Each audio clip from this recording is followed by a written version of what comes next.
was one of the most famous faces of the 2024 students' uprising that shook Bangladesh and toppled its longest-serving Prime Minister Sheikh Hasina. Nahid Islam is back on the streets, but this time to campaign.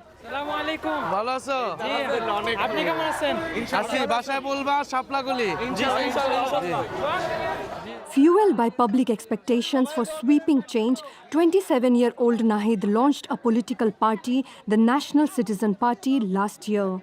He quit his position in the interim government and is now running for the Dhaka 11 constituency. For the last 20 years, there have been no fair elections in Bangladesh. We will preserve Bangladeshi culture and uphold justice. We will get rid of corruption and extortion in the country. He credits Muhammad Yunus's caretaker government with steering the transition to elections, but says critical tasks remain unfinished. Overall, we demanded reform and we achieved it. We wanted every perspective to be heard and we are working towards that. We wanted clean elections and that's happening. However, social and economic reforms are still pending and have not yet been addressed. Lack of funds and political experience pushed his party, the NCP, to forge an alliance with Jamaat-e-Islami, Bangladesh's largest and most conservative Islamist party. Nahid insists that this coalition does not mean compromising the NCP's core agenda. We do have supporters, however, we lack the organizational structure to convert that support into votes. We have not submitted a shared manifesto. Jamaat has its own, and we have ours. If we form a government, of course we will have to agree on some common points between the two manifestos. We want to ensure we work towards equality, and I will never compromise on women's rights, minority rights, or civic rights. At Dhaka University, the epicenter of the revolution, the dream of a new Bangladesh is fading along with students' trust in Nahid. The NCP has moved significantly away from its original agenda. We had hoped they would focus more on students, but it didn't happen. We realized that the system they aimed to change never did. We had the opportunity to bring about the transformation we fought for. Instead, we now find ourselves heading into elections, with no real change having taken place. Alongside Nahid Islam, students' leader Umama Fatima was at the forefront of the Students Against Discrimination, the platform that organized the uprising. She quit the group last year over ideological differences, a resolve that has only intensified after the NCP's decision to join Jamaat. Jamaat will create a perception among men. Say if they win, then they'll only empower men and impose social policing on women.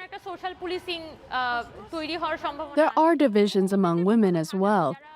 Some want to wear the hijab and some do not. These two schools of thought will be set against each other, effectively dividing women.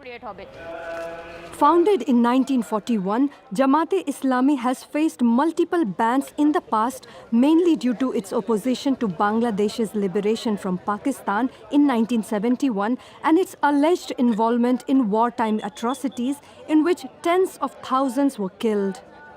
After a decade, they are back in the race, rebranding themselves as moderates. When asked about women's rights and freedom, Jamaat candidate Mohammad Jashim Uddin Sarkar highlights roles best suited to women. No one believes that women should be compelled to wear a hijab. It's a personal matter, and there's no way of imposing it. In some sectors, women are experts, like educating children and girls. Women are more capable and are needed to raise and educate them. In these areas, women are better fit than men. The party's popularity has been on the rise, especially among the youth thanks to its student wing, Islami Chhatra Shivir, which won elections in 5 major universities across Bangladesh last year. While Jamaat has long sought a Sharia-based state, Shibir leaders like Raihanuddin say its current leadership has distanced itself from the idea. Jamaat is campaigning for establishing a welfare state rather than a Sharia state.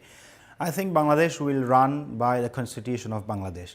If Constitution is allowing to implement Sharia law, that time Bangladesh will be a Sharia law-based country. But since it is not, so it cannot be a question here.